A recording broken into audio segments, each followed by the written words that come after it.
नमस्कार मंडळी, कसे आहात? आज मी घेऊन जात आहे तुम्हाला एक खास ठिकाणी जिथे गोडी, भक्ती आणि निसर्ग एकत्र येतात.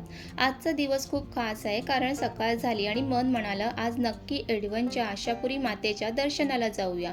आजचा पूर्ण ब्लॉग मी तुमच्यासोबत शेअर करणार आहे आणि या ब्लॉगमध्ये तुम्हाला कळेल की आम्ही अजून कुठे गेलो, काय मज्जा केली, आमच्यासोबत काय घडलं आणि सगळं कसं अनुभवलं. त्यामुळे व्हिडिओ स्किप करू नका, शेवटपर्यंत नक्की बघा. मी घरातून बाहेर निघाली आहे आणि आता लिफ्टमध्ये आहे. तुम्हाला माझा फायनल लुक दाखवते. स्कार्फ, गॉगल सोबत घेतले आहे कारण बाहेर ऊन असणार, त्यामुळे स्कार्फ आणि गॉगल सोबत असणं खूप गरजेचं आहे. आता मी सेकंड फ्लोअरला आलेली आहे. हा आमचा सेकंड फ्लोअरवरती पार्किंग आहे. इथे माझा नवरा आधीच येऊन माझी वाट बघतोय. खरं सांगायचं तर लेडीजने कुठेही बाहेर जायचं ठरवलं ना तरी नवऱ्याला थोडासा वेळ वाट बघायला लागतोच. ती थोडीशी वेळ म्हणजे साधारण 5-10 मिनिटच. तुमच्याकडेही असंच होतं का? नक्की कमेंट्स करून सांगा. आजचा प्रवास आम्ही स्कूटीने करणार आहोत आणि आधी तुम्हाला आमच्या बिल्डिंग बाहेरचा व्ह्यू दाखवते. बघा किती सुंदर आहे. सकाळची हवा, शांत वातावरण आणि मन अगदी फ्रेश झाले आहे.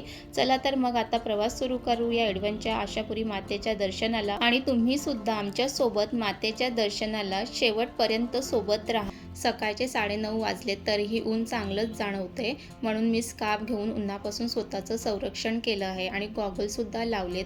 पण हा सकाळचा ऊन आहे, पण इतका ऊन आहे की ते घेतासुद्धा येत नाही आहे. सकाळच्या घराच्या बाहेर निघाले की आपोआप मन प्रसन्न होतं. आजूबाजूचा थंड हवा खूप छान वाटते आणि मध्ये मध्ये थोडी ट्रॅफिकसुद्धा आहे.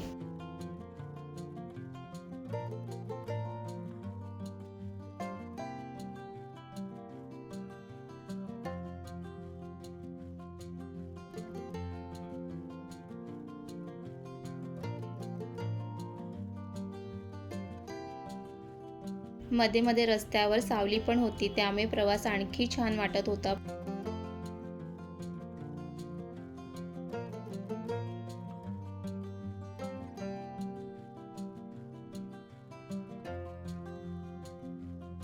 पुढे जाऊन काही अडचण नको व्हायला म्हणून रस्त्याला आम्ही स्कूटीची हवा सुद्धा चेक करून घेतली. असे मध्ये मध्ये थोडा थांबून प्रवास करताना एक वेगळाच आनंद मिळतो.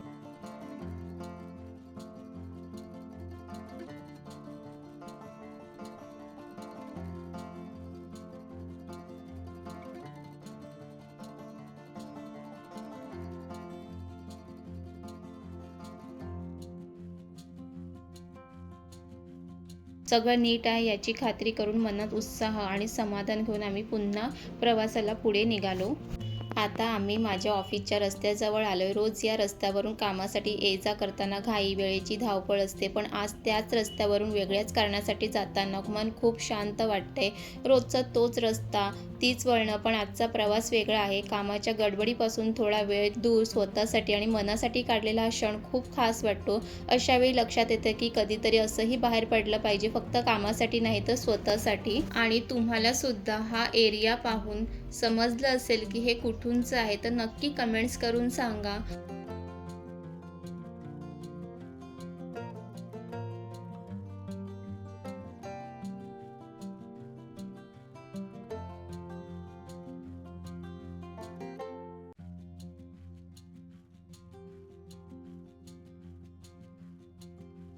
आता तुम्हाला पुढे कुठे नेणार आहे हे पाहून तुम्हाला नक्कीच मन प्रसन्न होईल, म्हणून शेवटपर्यंत कनेक्ट राहा आणि प्रवासाचा अनुभव माझ्यासोबत पूर्ण बघा. आम्ही जेव्हा रस्त्यातून प्रवास करत होतो तेव्हा श्री सोनूबाई भवानी टेम्पल दिसलं. मग विचार केला की मंदिरात जाऊन दर्शन घ्यावं. हे मंदिर चिखलडोंगरी, विरार वेस्ट, मारंबरपाडा भागातलं प्राचीन आणि प्रसिद्ध मंदिर आहे. येथे 9 देवीचं दर्शन एकाच ठिकाणी होतं आणि त्यामुळे दूरदूरून भाविक येतात. सकाळची वेळ होती, जास्त गर्दी नव्हती आणि मंदिराच्या बाहेरचा परिसर खूप शांत होता. मी थोडा वेळ थांबून मंदिराचा परिसर पाहिला आणि मग मंदिरात जाऊन दर्शन घेतलं. मंदिराच्या बाहेरची ही शांतता आणि निसर्गरम्य वातावरण अनुभवताना मन अगदी प्रसन्न झाले. विशेष म्हणजे नवरात्रीच्या काळात इथे दर्शनासाठी खूप लोक येतात. चला आता तुम्हालाही घेऊन जाते 9 देवीच्या दर्शनाला. आपण एकत्र मंदिरात जाऊन मनोभावे दर्शन करूया. एकविरा देवी, रेणुका देवी, सप्तशृंगी देवी जी आमची कुलस्वामिनी आहे, तुळजा भवानी देवी, सोनूबाई भवानी देवी जी इथल्या ग्रामस्थांची देवी आहे, कालिका देवी, महालक्ष्मी देवी, महिषासुरमर्दिनी देवी, शीतला देवी. 9 देवीचं हे सुंदर दर्शन इथे एकाच ठिकाणी होतं. प्रत्येक देवीचं दर्शन घेतल्यावर मन अगदी शांत आणि प्रसन्न होतं.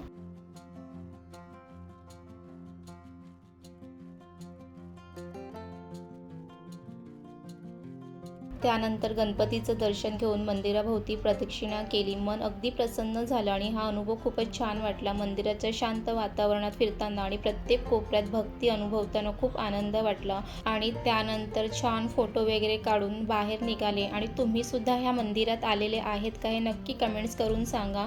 आणि मी तुम्हाला एक फोटो शेअर करते मंदिरचा, इथे तुम्ही पाहू शकतात. आता निघूया पुढच्या प्रवासाला. खरंच सांगायचं तर इथे येऊन मन खूप प्रसन्न झालं. त्यानंतर आपण मारंबड पाडाकडे जायला निघालो आहोत. इथून पुढचा प्रवास करताना आजूबाजूचा निसर्गरम्य परिसर पाहून खूप छान वाटत आहे. शांत वातावरण, हिरवळ आणि मोकळी हवा सगळंच मनाला समाधान देणारं आहे. रस्ता खूप छान आहे. झाड आणि सकाळची हवा मनाला अगदी ताजेतवाने करते. सकाळची थोडी थंडी आणि शांत वातावरण अनुभवताना प्रवास खूप आनंददायक वाटतो. तुम्हालाही वाटतं ना असं थोडंसं शांत निसर्गरम्य ठिकाणी फिरायला किती छान वाटतं. चला आता पुढे जाऊ आणि मारंबड पाडा भागातले सुंदर दृश्य बघूया.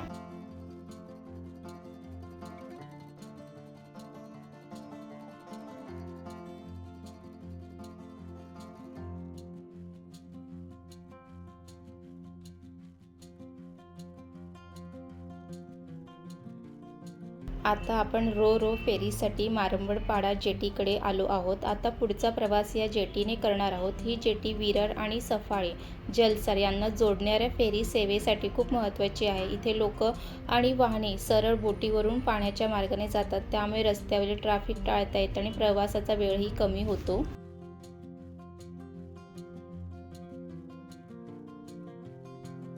बघा हा जेटीचा परिसर, समोर शांत पाणी, हलक्या लाटांचा आवाज. खरंच इथल्या वातावरणामुळे मन अगदी प्रसन्न होतं आणि प्रवासाची उत्सुकता वाढते. पण इथे बोटीचं टाइम टेबल आहे, त्यामुळे आम्ही जसे पोचलो तशीच बोट गेली. त्यामुळे आम्हाला बोट येईपर्यंत साधारण अर्धा तास थांबावं लागलं. पण काही हरकत नाही. जेटीचं वातावरण खूप छान होतं. पाण्यावर हलक्या लाटांचा आवाज, सकाळची मोकळी हवा आणि आसपासचा निसर्ग बघून मन अगदी प्रसन्न झालं. हा थोडा वेळ थांबावं लागलं, पण खूप अनुभव आणि खूप चांगलं वाटलं.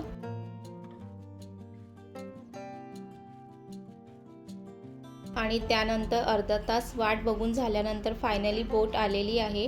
आणि इथे त्यांनी काहीतरी सूचनासुद्धा लिहिलेली आहे, तर तुम्ही इथे बघा आणि वाचा. आणि तुम्हाला मी ना ह्यामध्ये बोटीचा टाईम टेबलसुद्धा शेअर करणार आहे. तुम्हाला कधी जायचं असेल तर तुम्ही हा टाईम टेबलचा स्क्रीनशॉट काढून ठेवा आणि ह्या टाईम टेबलनुसारच तुम्ही घरून निघा, म्हणजे तुम्हाला तिथे जास्त वेळ थांबावं लागणार नाही. आणि या बोटीने प्रवास करण्यासाठी सुद्धा त्याचे चार्जेस आहेत. तर इथे आल्यानंतर तुम्हाला तिकीट काढून घ्यायचं आहे, त्यानंतर तुम्ही बोटीमध्ये जाऊ शकता. तर इथे आता आमचं बोटीमध्ये जाण्याचा तो क्षण आलेला आहे. आणि आता आम्ही त्यानंतर मस्त जेटीचा आनंद घेणार आहे. आणि तुम्हीसुद्धा आमच्यासोबत हा आनंद घ्यायचा आहे. आणि तुम्हीसुद्धा ह्या जेटीतून प्रवास केलेला आहे का नक्की कमेंट्स करून सांगा. आणि इथे तुम्हाला आता पुढे छान जेटीतून प्रवास करताना छान दृश्य पाहायला मिळणार आहे. आणि इथे तुम्ही बघू शकतात की कार, गाड्या, सगळे वाहनं ह्यामध्ये येतात. आणि जितकी पण वाहनं आलेली आहेत ती पूर्ण भरल्यानंतर ही बोट सुटणार. आणि त्यानंतर इथे मी बोटीमध्ये बसून छान वातावरणाचा आनंद घेत आहे. खरंच खूप मन प्रसन्न झालेलं आहे. आणि त्यानंतर इथे तुम्हाला मी बोटीचं दृश्य दाखवते. इथे पाहू शकतात बोटीच्या मधलं हे दृश्य आहे. आणि इथे ना तिकीटसुद्धा चेक होतं, त्यामुळे तिकीट नक्की काढा. आणि फायनली बोटसुद्धा चालू झालेली आहे. तुम्हीसुद्धा माझ्यासोबत या बोटीचा आनंद घ्या आणि या सुंदर वातावरणाचा तुम्हीसुद्धा आनंद घ्या, मीसुद्धा घेते. चला मग दोन्ही मिळून आता आनंद घेऊया.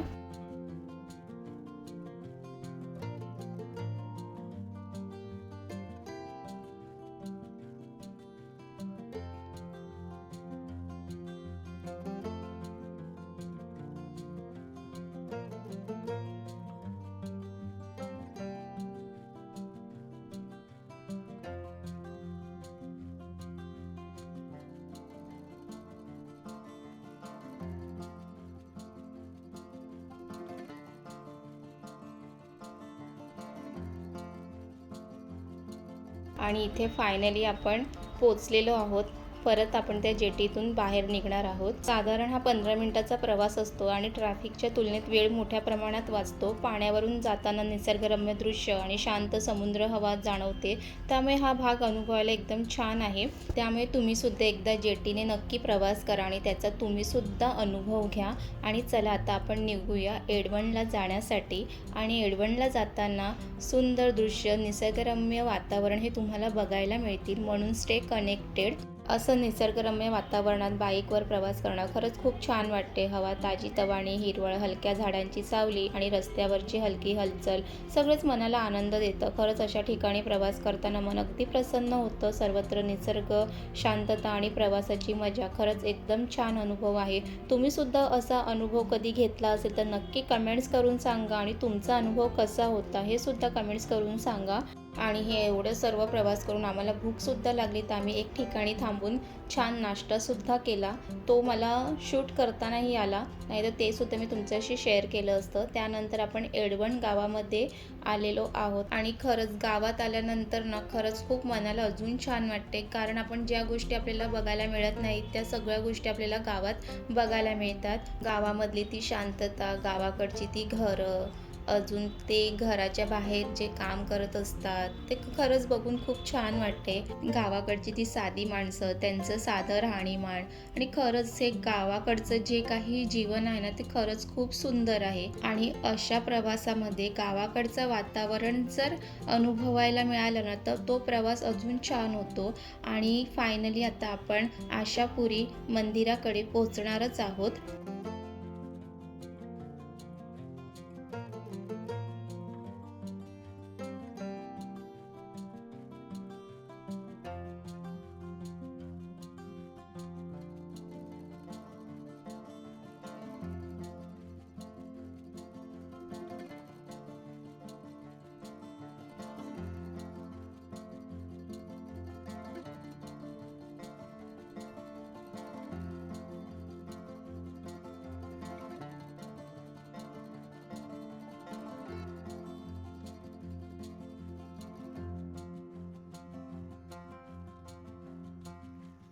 आता आपण आशापुरी माता मंदिराच्या परिसरात पोचलो। सुरुवातीला जरा मंदिराचा बाहेरचा परिसर बघतो। हलक्या झाडाची सावली, स्वच्छ आणि शांत वातावरण आणि हवेत भक्तीची गोडी भासते।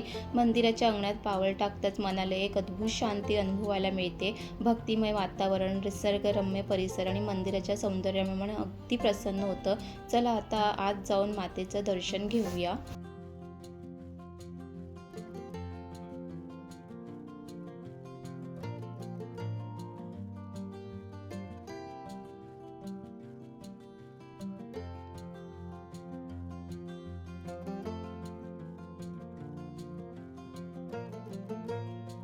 चला आता मंदिराच्या आत जाऊन आशापुरी मातेचं दर्शन घेऊ आणि तुम्ही आमच्यासोबत मनोभावे आशापुरी मातेचं दर्शन घ्या। आज इथे अजिबात गर्दी नव्हती, त्यामुळे शांतपणे निवांत दर्शन घेता आलं। मातेचं दर्शन खूपच सुखद आणि सुंदर झालं। त्या क्षणी मन पूर्ण शांत झालं आणि एक वेगळी सकारात्मक ऊर्जा जाणवली। हे आशापुरी माता मंदिर एडवण सफाळेमध्ये आहे, एक शांत आणि अत्यंत भक्तिमय स्थान जे लोक मनाची प्रार्थना, इच्छा किंवा आशा पूर्ण होण्यासाठी येतात।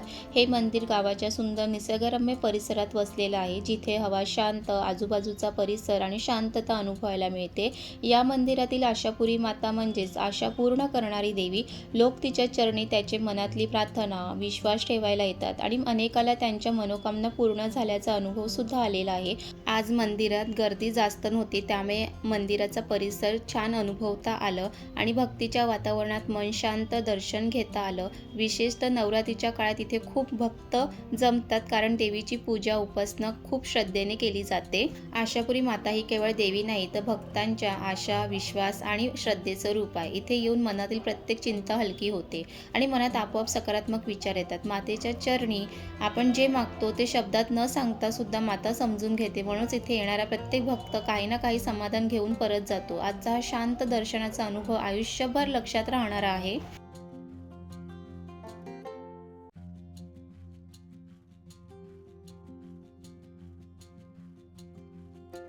आशापुरी मातेचं दर्शन झाल्यानंतर मातेच्या बाजूलाच आणखी एक मंदिर आहे, त्यामुळे तिथेही आम्ही गेलो।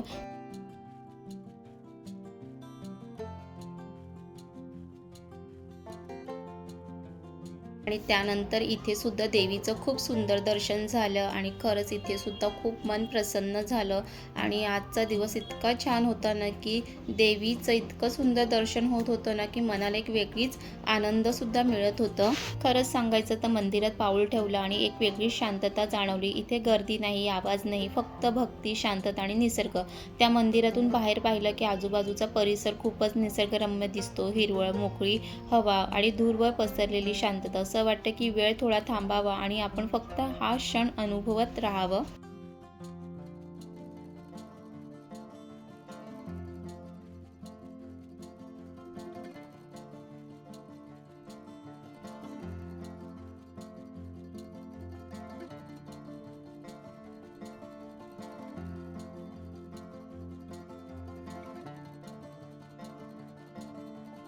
मग त्यानंतर आम्ही मंदिराचा पूर्ण परिसर निवांतपणे फिरलो. त्या शांत वातावरणाचा, निसर्गाचा मनसोक्त आनंद घेतला. खरंच तिथे घालवलेला प्रत्येक क्षण मनाला खूप समाधान देणारा होता. आता आम्ही घरच्या दिशेने निघालो. परत आमच्यासोबत काहीतरी वेगळंच घडलं. ते नेमकं काय होतं हे तुम्हाला पुढे कळेलच, म्हणून व्हिडिओ शेवटपर्यंत नक्की बघा. आणि आता तर ऊनसुद्धा वाढलेलं होतं, पण मध्ये-मध्ये अशी झाडाची सावली येत होती, तर त्यामुळे ते प्रवास करायलाही काही वाटत नव्हतं. आणि मी पूर्ण चेहरा स्कार्फने कव्हर केलेला आणि त्यात गॉगलसुद्धा घातलेला, त्यामुळे अजून मला छान वाटत होतं. एवढं काही मला उन्हाचं काहीच वाटलं नाही आणि त्यामध्ये हे हिवाळा असल्यामुळे थंडीही वाजत होती आणि वातावरणसुद्धा आजूबाजूला थंड असल्यामुळे प्रवास कसा झाला हे समजलं नाही. पण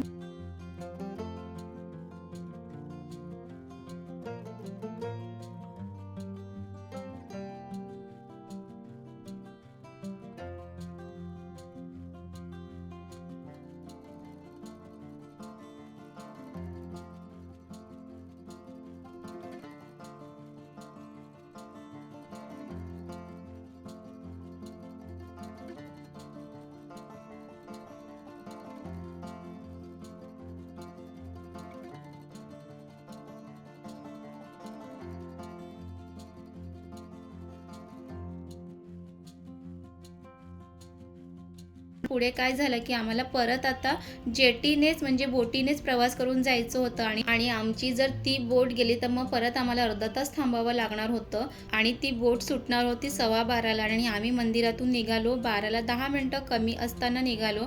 आणि आम्ही ती पोचणारच नव्हतो, कारण आम्ही जसंच पोचणार तशीच ती बोट सुटणार होती.